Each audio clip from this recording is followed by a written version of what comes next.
Testing one. Okay, the audio should be fine. So I'm gonna start. Welcome back, my lovelies. And today, just quite raw actually, as you can see. No makeup on, no fancy jewelry on, no maximalist outfits on, no glamorous outfits on. Just me, myself, and my raw thoughts and my raw look. And a little bit of a raw voice as well, because it's flu season in Australia. So here we go again. And with this rawness, I wanted to talk about expression and not artistic expression, because we've spoken a lot about that and I've shared a lot of my thoughts in that department in different videos. But emotional expression, because I feel like that's something that has been lacking in today's time, at least in the world around me. And it's a funny thing because it feels like it's been lacking for generations, but because of this excessive conversation on the internet right now, there's like too much conversation happening about it, which is too highly stimulating. So I'm just trying to, I'm just trying to get the most authentic conversation going, and not an overstimulated one, not an overly dramatic one, not an overly fake one, but just a real, authentic, personal one, I would say. Yeah. Raw expression, emotional expression, I was talking about. Um, I'm trying to start a conversation, or rather, my major vision, a larger aim, would be to live in a community or live with people who don't shy away from expressing how they feel.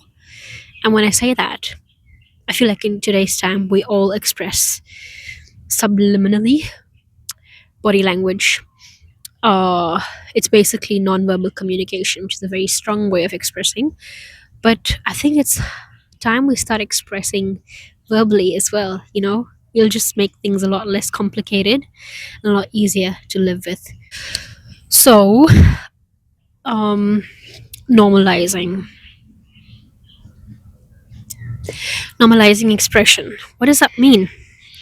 What it really means is to speak the whole and honest truth when somebody's asking a question, or forget about a third person, just internally with yourself. Speaking the honest truth with your own self helps you come to terms with the big reality of your own situation, and that way you stop living in denial of a lot of things. And this helps in building self-confidence, it helps in increasing your self-esteem, and just your nature of interacting with different human beings, because you've come to reality with your own self, so you're not scared of anything. And that is the first step. Honestly, that's the first step, and only after you cross that will you be able to express with other people around you, and you will be able to express openly and not shy away from it. So that's my larger vision, to create a space, if not an entire community, that let's aim community, guys, let's go big, but starting with my own circle, to create a space where people feel um more than confident, where they feel, okay, I can tell Mansi what's going on, without mincing words, without overthinking anything, with just plain, pure, raw emotion, you know and right now a few people do that in my life, which is very nice for me to know that. I mean, I feel like I've always been a little bit of an empath. Okay, I think I fall under the empath category.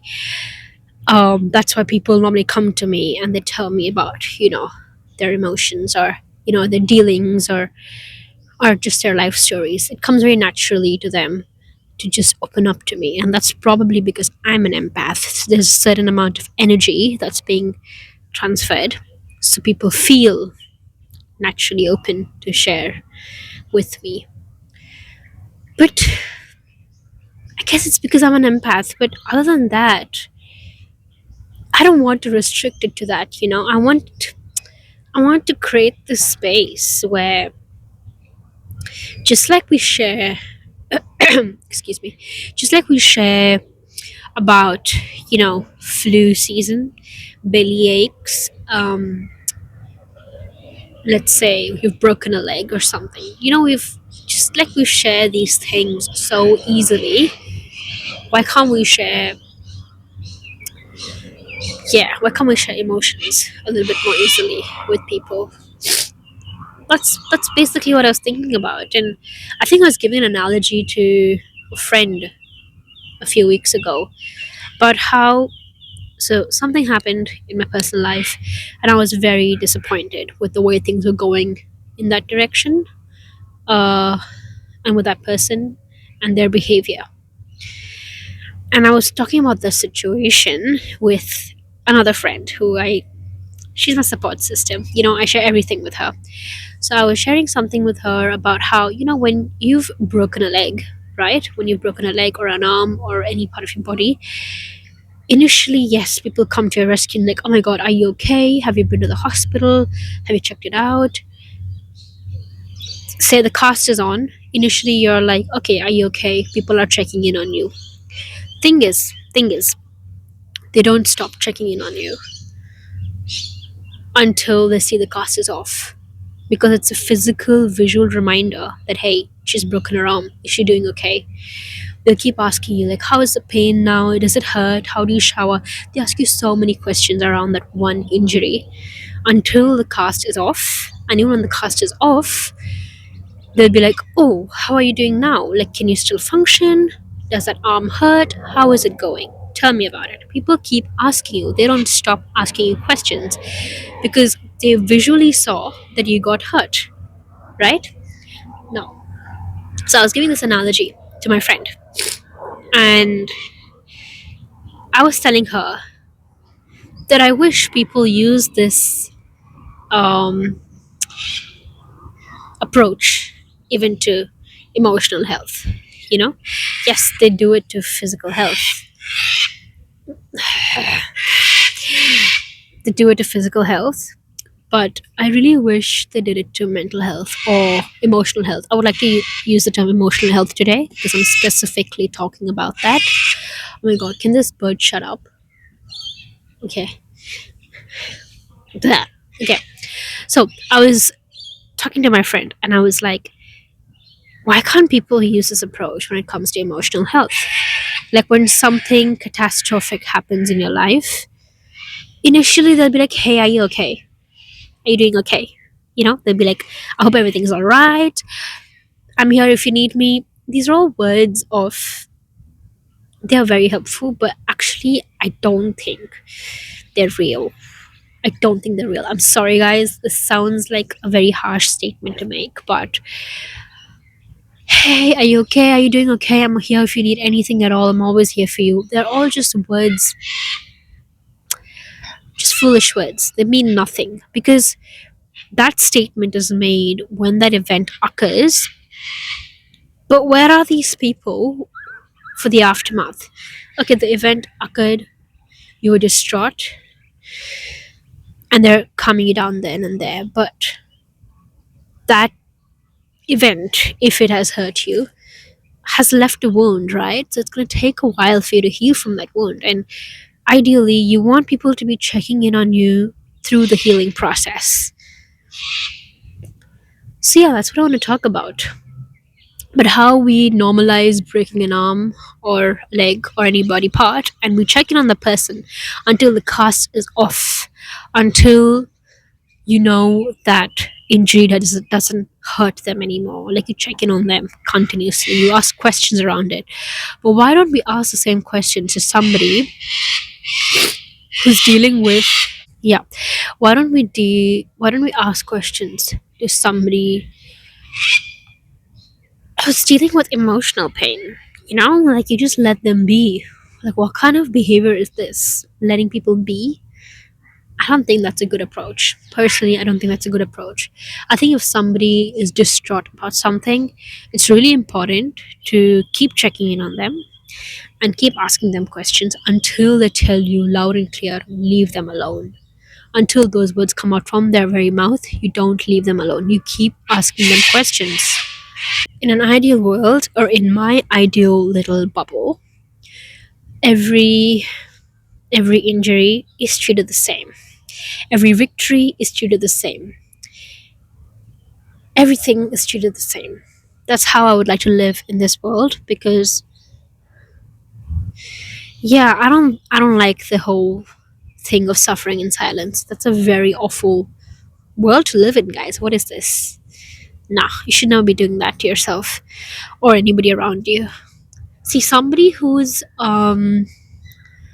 feeling hurt is never actually going to go and ask for help, very honestly speaking. Again, bringing back to the physical analogy, if you've broken a leg, you keep trying to do an activity. You'll try to walk a few steps to get that glass of water until it really hurts. And like, hey, listen, I don't think I can walk there. Can you please get me a glass of water? Like you won't do that until tipping point, right? Something applies to emotional health. Like you won't go actively seeking for help until it's tipping point. And then you're like, hey, please help me. I don't know how to handle this. So in that case, it's the responsibility of the closed one or the loved one or whoever who's around you to check in on you and ask you how you're doing and best help you the way they can. Now, obviously, I'm talking all these big things. Have I done this myself? Yeah, I'm guilty of not doing this myself as well. Many a times I'm too caught up in my own world to look up or check up on the people close to me and ask them how they're doing. But every time I remember that I've slacked off, I keep reminding myself to go and check in on them again and again because it's only because of that they feel the comfort to come and share with me.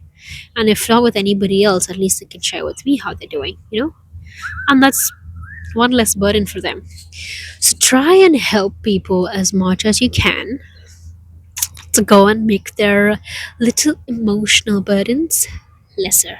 That's the game, guys. We're living for that. We're living for a peaceful world where.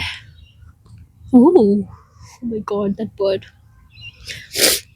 Where expressing and sharing is not a burden. It's quite normal. It's like, hey, I'm gonna call it a sickie. What? That sickie could mean that, hey, I'm just bloody stressed out about something else and I can't show up to work today. Or, hey, I literally broke up with my boyfriend today and I'm a wreck, so I can't show up to work today.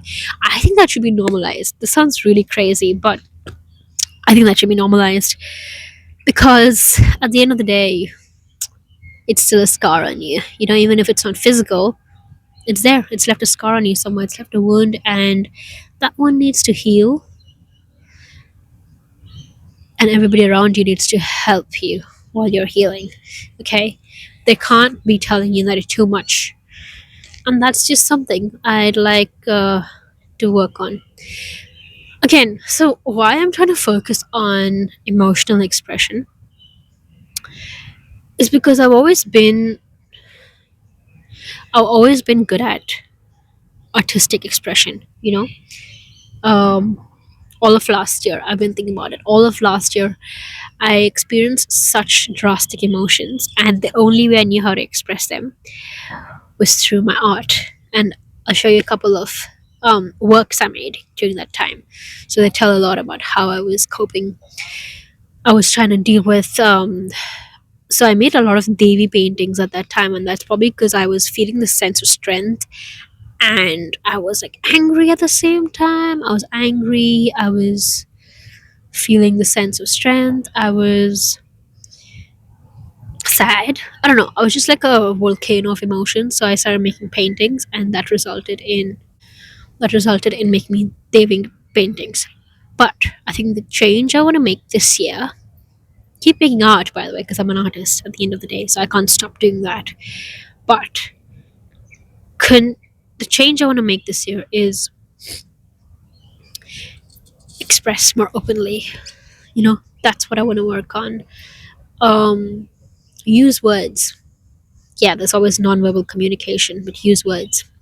And I recently did that, and it was so liberating. I'm telling you, it was the best feeling. I felt like, whoa, why have I been bottling this shit up? That's helping no one. Just tell. If you're pissed at someone, just tell them you're pissed at them. Okay, then they know that, okay, this action I did upset this person, so I should not be doing this in the future. That's how you improve relationships, you know? That's how you improve friendships.